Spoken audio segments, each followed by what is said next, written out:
Soy Waldemar Fontes y les doy las gracias a los organizadores del 12º Encuentro de Historiadores Antárticos Latinoamericanos por la posibilidad de participar en esta edición 2022. Un agradecimiento a todos los organizadores por el esfuerzo realizado y a todos quienes nos están escuchando. La ponencia que voy a presentar se titula Década de 1960 en busca de la Antártida uruguaya. La vinculación del Uruguay con la Antártida viene desde largo tiempo atrás, desde el siglo XVIII, en épocas del apostadero naval de Montevideo de la Corona de España. Yendo hacia la década de 1960, el Uruguay había quedado afuera del grupo de signatarios originales del Tratado Antártico de 1959 y buscaba revertir eso, puesto que la realidad geográfica seguía relacionando al puerto de Montevideo con las actividades pesqueras y la recalada de expediciones científicas a la Antártida. Interesado en esa realidad, el profesor Julio César Musso llevó adelante una activa campaña desde la sociedad civil para analizar los derechos que le pudieran corresponder al país sobre el continente antártico. En la década de 1960, el Uruguay vivió una transformación social que lo llevó de los tiempos del Estado benefactor del vallismo de los años 50 a una crisis social que se fue intensificando a medida que en toda Latinoamérica se agravaban las tensiones políticas, las revoluciones y los golpes de Estado. A pesar de eso, la gente parecía no sentir la crisis regional como propia y trataba de seguir viviendo la realidad desde sus balcones, como explicaba Fernando Ainsa.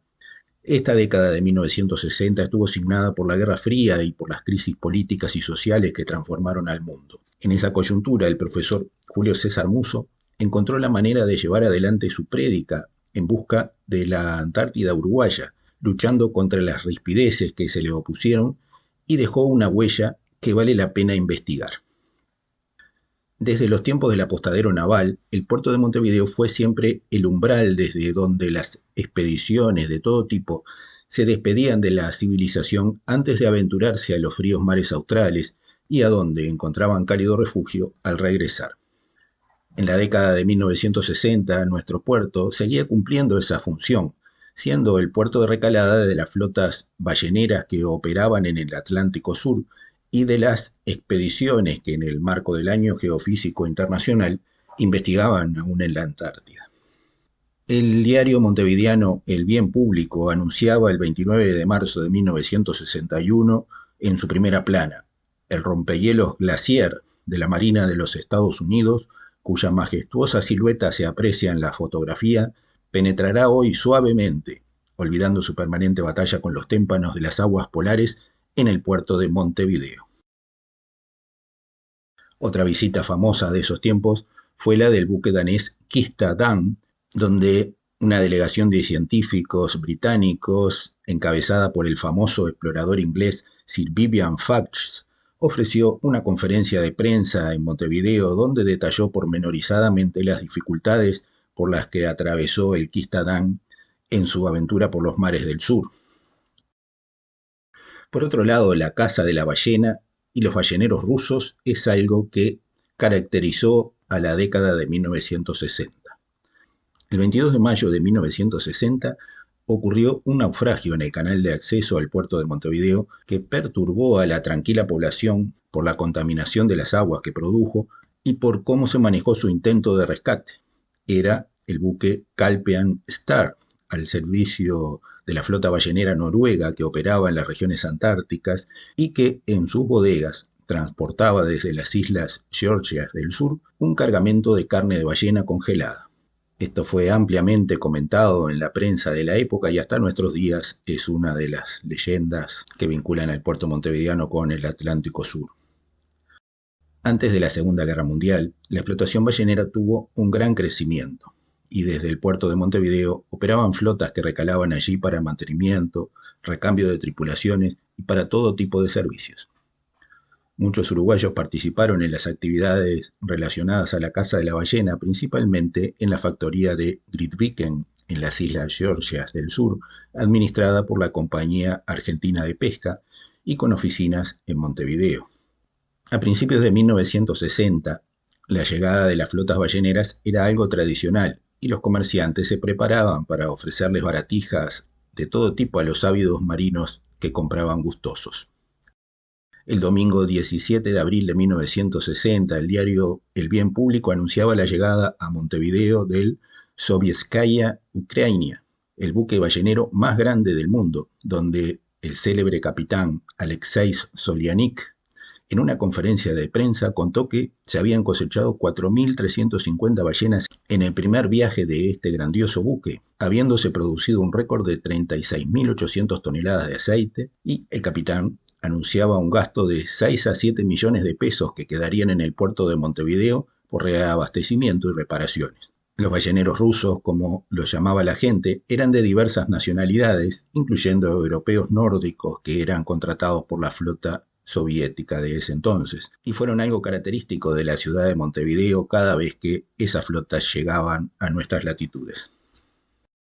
Montevideo como lugar de descanso de los antarticenses. En todas las localidades portuarias existen, además de la logística de servicio a los buques, toda una infraestructura relacionada a atender las necesidades de los viajeros que arriban. En los años de 1960, el imaginario popular ubicaba a los marinos que llegaban del sur en la categoría de los balleneros rusos, ya mencionados, asociándolos a otros personajes típicos del puerto. Marinos uruguayos en la Antártida. En diciembre de 1963, ante una invitación de la Real Marina Británica, los oficiales de la Armada Nacional, Carlos Costa y Eduardo Nosey, participaron de un viaje a la Antártida y realizaron actividades de entrenamiento en rescate en zonas escarpadas y supervivencia junto al equipo de los Royal Marines en la zona de Cabo Primavera. A su regreso, ambos oficiales dejaron testimonios valiosos sobre su experiencia. Eduardo Nosey escribió un diario de viaje cuya copia está en el Museo Naval, y Carlos Costa dejó un valioso legado en fotografías y videos que testimonian el viaje y las experiencias adquiridas en esa campaña antártica de 1963-1964. La prédica del profesor Musso. A principios de 1961, el profesor Julio César Musso comenzó una prédica difundiendo la idea de que Uruguay tenía derechos para estar en la Antártida y era necesario participar en los eventos internacionales surgidos a partir de la firma del Tratado Antártico, que aún no entraba en vigor en esa época. El 18 de marzo de 1961, en un artículo publicado en La Mañana, Musso presentó su Proyecto Nacional Antártico, donde proponía crear una Comisión Uruguaya de Cooperación Antártica, apoyar la actividad de los balleneros que operaban en nuestro puerto, crear un instituto de enseñanza de lo antártico, publicar una revista especializada y planificar la primera misión científica uruguaya a la Antártida. En junio de 1962, Musso publicó el primer número de la revista Antártida Uruguaya, en cuyo editorial expresaba que para participar de las conferencias del Tratado Antártico era necesario probar ante las partes firmantes del mismo la realización efectiva de una expedición o la radicación de una base en latitudes antárticas, indicando en un mapa la ubicación de la futura estación científica uruguaya que denominaba como Base Artigas. La Comisión Uruguaya de Cooperación Antártida. La comisión que Musso proponía tenía fines concretos que iban más allá de la comisión asesora que se había creado en 1956 y que no había tenido demasiado éxito. Al respecto, escribía en una de sus publicaciones: hacia el 2 de marzo de 1961, nosotros retomamos la iniciativa del doctor Abdala, presentando en esa fecha y ante el Poder Ejecutivo el proyecto de creación de la Comisión Uruguaya de Cooperación Antártica, seguida de una intensa campaña de opinión pública mantenida hasta noviembre de 1966. La fundación del Instituto Antártico Uruguayo. La intención de crear un instituto antártico fue planteada por el profesor Julio César Musso en su Proyecto Antártico, publicado en La Mañana en marzo de 1961. La idea se concretó el 9 de enero de 1968, cuando el profesor Musso, junto a su hermano y un grupo de amigos, fundaron el Instituto Antártico Uruguayo como una asociación civil de carácter privado.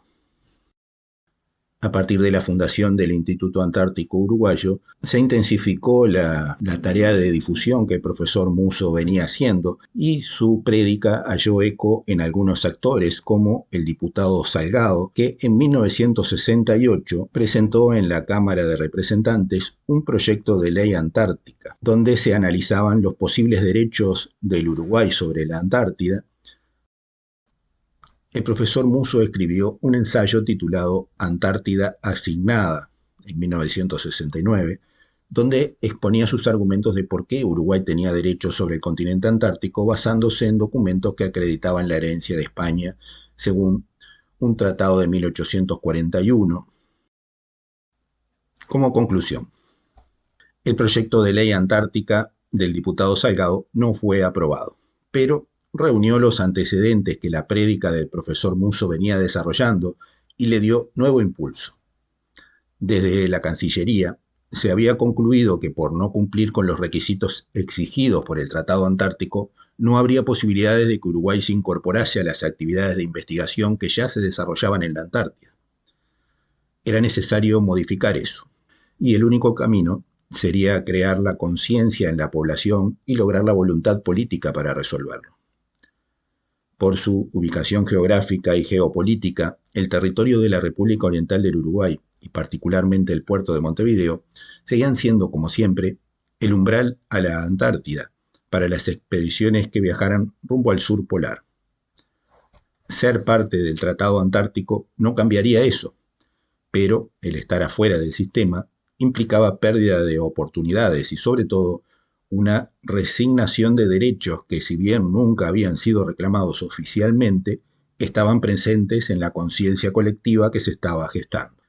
La prédica del profesor Musso no fue en vano, pues logró reunir voluntades y a partir de su trabajo en abril de 1970 se llevó a cabo la primera Convención Nacional Antártica, de la cual surgieron las bases para concretar la oficialización del Instituto Antártico Uruguayo y la posterior adhesión de la República al Tratado de Washington de 1959, dejándose constancia de la reserva de derechos que, sobre la Antártida, pudieran corresponder. La imaginada Antártida uruguaya nunca se concretó como un territorio con límites determinados, aunque los espacios de naturaleza que el profesor Musso promulgaba siguen siendo un territorio geopoético que a través de las corrientes marinas y de los vientos que vienen del sur vincularán por siempre al Uruguay con lo antártico. Esto ha sido lo que tenía para decirles en mi ponencia sobre la década de 1960 en busca de la Antártida uruguaya. Que habitan tus lares, hostiles y duros, en pro del futuro de la humanidad.